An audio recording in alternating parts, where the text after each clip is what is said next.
Assembly జోరుగా నడుస్తాంది. రుణమాఫీ కాలేదని లొల్లైతాంది. రైతు భరోసా పడతలేదని రచ్చైతాంది. ఆంధ్ర గవర్నమెంట్ మన నీళ్లు మలుపుకుంటాందని పంచాది మోపైంది.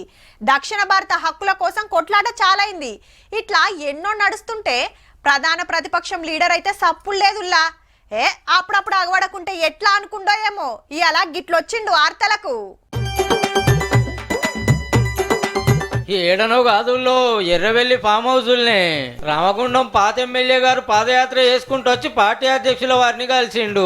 కొట్లాడి తెలంగాణ తెచ్చిన 10 ఏళ్లు మస్తు డెవలప్మెంట్ చేసినా కాంగ్రెస్ వచ్చి తెరలు చేస్తాంది, హామీలు తీరుస్తలేదని గరమైండు కేసీఆర్ సారు. మళ్ళా పక్క మనమే గెలుస్తాం, అది కూడా సింగిల్ గా పవర్లకు వస్తాం అన్నాడు. మహాకూటమి పెట్టకుంటే చంద్రబాబు సార్ ఓడిపోతుండేనట ఆంధ్రాల. బాయికాడ కూకొని గిన్నిగనం మాట్లాడుతుండే. ఓ దిక్కు అసెంబ్లీ నడుస్తా టీడీకొస్తలేడు, గెలిపించిన గజ్వేల్ పోతలేడని లొల్లైతాంది. నేడు బడ్జెట్ బాట వింటానికన్నా నచ్చిండు గాని ఈ తప్పకు దానికి కూడా డుమ్మే.